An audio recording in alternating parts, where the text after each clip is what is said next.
All welcome back to K2CSE. ഇന്ന് നമ്മൾ AES അൽഗോരിതത്തിൻ്റെ part 2 ആണ് നോക്കുന്നത്. അപ്പോൾ നമ്മുടെ AES അൽഗോരിതത്തിൽ 10 റൗണ്ട് ഉണ്ടെന്ന് പറഞ്ഞു. ഓരോ റൗണ്ടിലും 4 സ്റ്റെപ്പ് ഉണ്ട്. ഒന്ന് സബ്സ്റ്റിറ്റ്യൂട്ട് ബൈറ്റ്, ഒന്ന് ഷിഫ്റ്റ് റോ, ഒന്ന് മിക്സ് കോളം, ഒന്ന് ആഡ് റൗണ്ട് കീ. അപ്പോൾ സിമ്പിളായിട്ട് പറഞ്ഞുതരാം. ആഡ് റൗണ്ട് കീ എന്ന് പറഞ്ഞാൽ നമ്മളെ പെയിൻ ടെക്സ്റ്റും കീയും തമ്മിലുള്ള എക്സോർ ഓപ്പറേഷനെയാണ് ആഡ് റൗണ്ട് കീ എന്ന് പറയുന്നത്. അപ്പോൾ ആഡ് റൗണ്ട് കീ എന്ന് പറഞ്ഞാൽ എന്താണ്? XOR operation with plain text and key. ഇനി മിക്സ് കോളം എന്ന് പറയുന്ന സ്റ്റെപ്പ് നമ്മുടെ 10ാമത്തെ റൗണ്ടിൽ കാണത്തില്ല. എന്താണ് ആ സംഭവം എന്ന് പറഞ്ഞുതരാം. അതായത് നമ്മുടെ ഇതുപോലെ ആയിരിക്കും AESൽ കോളം ഇരിക്കുന്നത്. മീൻസ് ഒരു ബോക്സ് മെട്രിക്സ് ഇരിക്കുന്നത്. അപ്പോൾ ഇതൊരു കോളം, ഇതൊരു കോളം, ഇതൊരു കോളം, ഇതൊരു കോളം. ഇപ്പം മിക്സ് കോളം എന്ന് പറഞ്ഞാൽ ഈച്ച് കോളം ഓപ്പറേറ്റഡ് ഇൻഡിവിജ്വലി. ഓരോ കോളവും ഇൻഡിവിജ്വലിയാണ് ഓപ്പറേറ്റ് ചെയ്യുന്നത്. എന്താണ് ഓപ്പറേഷൻ എന്ന് പറഞ്ഞാൽ each byte of a column is mapped to a new value. അതായത് നമ്മുടെ കോളത്തിൽ ഓരോ ബൈറ്റ് വാല്യൂസും വേറൊരു ബൈറ്റ് വാല്യൂ ആയിട്ട് മാപ്പ് ചെയ്യും. ഇവിടെ EA ആണെങ്കിൽ എന്തായി? 87 ആയി, 04 F2 ആയി, അങ്ങനെ ആ രീതിക്ക് മാപ്പ് ചെയ്ത് പോകും. അതാണ് എന്തെന്ന് പറയുന്നത്? മിക്സ് കോളം ട്രാൻസ്ഫർമേഷൻ അല്ലെങ്കിൽ മിക്സ് കോളം. അതായത് ഓരോ കോളും ഇൻഡിവിജ്വലി എന്താണ് ആക്ട് ചെയ്യുന്നു. പിന്നെ എന്താ പറഞ്ഞത്? Each byte of a column is mapped to a new value.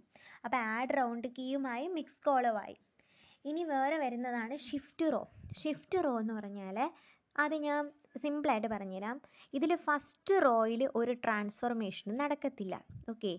ഇനി സെക്കൻഡ് റോ എന്ന് പറയുന്നത് ഒരു ബൈറ്റ് ലെഫ്റ്റിലോട്ട് ക്ലോക്ക് വൈസ് അല്ലെങ്കിൽ സർക്കുലാർ മോഷനിൽ ഷിഫ്റ്റ് ചെയ്യും. തേർഡ് റോ എന്ന് പറയുന്നത് ലെഫ്റ്റിലോട്ട് 2 ബൈറ്റ് സർക്കുലാർ റോയിൽ ഷിഫ്റ്റ് ചെയ്യും. അപ്പോൾ ഫോർത്ത് റോ എന്ന് പറഞ്ഞാൽ എന്തായിരിക്കും? ലെഫ്റ്റിലോട്ട് 3 ബൈറ്റ് സർക്കുലാർ മോഷനിൽ ഷിഫ്റ്റ് ചെയ്യും. അതാണ് പറയുന്നത് ഷിഫ്റ്റ് റോസ് എന്ന് പറഞ്ഞാൽ the first row of the state is not altered. First row alter ചെയ്യത്തില്ല. ഓൾട്ടറേഷൻ നടക്കുന്നത് എവിടേക്കാണ്? Second row, third row, fourth row.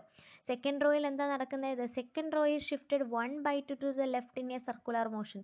Second row എന്ന് പറയുന്നത് എന്താണ്? ഒരു ബൈറ്റ് സർക്കുലാർ മോഷനിൽ ലെഫ്റ്റിലോട്ട് തിരിയും. Third row is shifted 2 byte to the left in a circular motion and fourth row is shifted 3 byte to the left in a circular motion. ഇനി വേറൊരെണ്ണമെന്ന് പറഞ്ഞാൽ സബ്സ്റ്റിറ്റ്യൂഷൻ ബൈറ്റ്. സബ്സ്റ്റിറ്റ്യൂഷൻ ബൈറ്റ് എന്ന് പറഞ്ഞാൽ നോക്കിക്കേ, AES define 16/16 matrix of byte value. അതായത് AESൻ്റെ അകത്ത് മൊത്തത്തിൽ 16/16 മെട്രിക്സ് ഓഫ് ബൈറ്റ് വാല്യൂ ഉണ്ട്. ഇതിൻ്റെ അകത്ത് എന്താ 256 8 ബിറ്റ് വാല്യൂസും ഉണ്ട്. അതിന് നമ്മൾ സബ്സ്റ്റിറ്റ്യൂഷൻ ബോക്സ് എന്നാണ് പറയുന്നത്. അതാണ് first sentence. AES define 60/60 of matrix of byte value called an S box. S box എന്ന് പറഞ്ഞാൽ എന്താണ്? Substitution box that contain 256 8 bit value. അതിൻ്റെ അകത്ത് 256 8 ബിറ്റ് വാല്യൂ ഉണ്ട്. അപ്പോൾ ഇതിൽ the left most 4 bit of byte used as a row and row value and likewise right most 4 bits are used as a column value. അതായത് ഇവിടെ ഇയും ഉണ്ട് എയും ഉണ്ട്. ഇതിൽ ഇ എന്ന് പറയുന്നത് റോ വാല്യൂസ് ഹോൾഡ് ചെയ്യാനും ലെഫ്റ്റ് മോസ്റ്റിലുള്ള left most 4 bit of byte, അതായത് ബൈറ്റിൻ്റെ ലെഫ്റ്റ് മോസ്റ്റ് ഒരു ബൈറ്റിൻ്റെ 4 ബിറ്റ്, അതായത് ഒരു ബൈറ്റ് എന്ന് പറയുന്നത് 8 ബിറ്റ് അല്ലേ.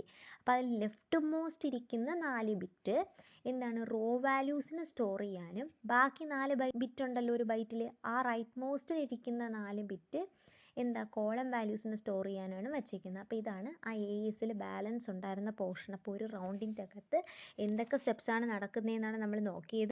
Substitution byte, shift rows, mix column, add round key. Add round key എന്ന് പറഞ്ഞാൽ നമ്മുടെ പ്ലെയിൻ ടെസ്റ്റും നമ്മുടെ കീയും കൂടെ എക്സോർ ഓപ്പറേഷൻ ചെയ്യും. മിക്സ് കോളം എന്ന് പറഞ്ഞാൽ ഓരോ കോളം ഇൻഡിപെൻഡൻ്റ്ലി ആണ് ആക്ട് ചെയ്യുന്നത്. ഓരോ കോളം എന്ന് പറയുന്നത് വേറൊരു ബൈറ്റ് വാല്യൂ ആയിട്ട് മാപ്പ് ചെയ്യുന്നു. ഷിഫ്റ്റ് റോ എന്ന് പറഞ്ഞാൽ ഫസ്റ്റ് റോയ്ക്ക് ഒരു ചേഞ്ചും വരത്തില്ല. സെക്കൻഡ് റോ എന്ന് പറയുന്നത് ഒരു ബൈറ്റ് ലെഫ്റ്റിലോട്ട് സർക്കുലാർ മോഷനിൽ ചേഞ്ച് ആവും. അപ്പോൾ തേർഡ് റോ എന്ന് പറയുമ്പോൾ 2 ബൈറ്റ്, ഫോർത്ത് റോ എന്ന് പറയുമ്പോൾ 3 ബൈറ്റ്.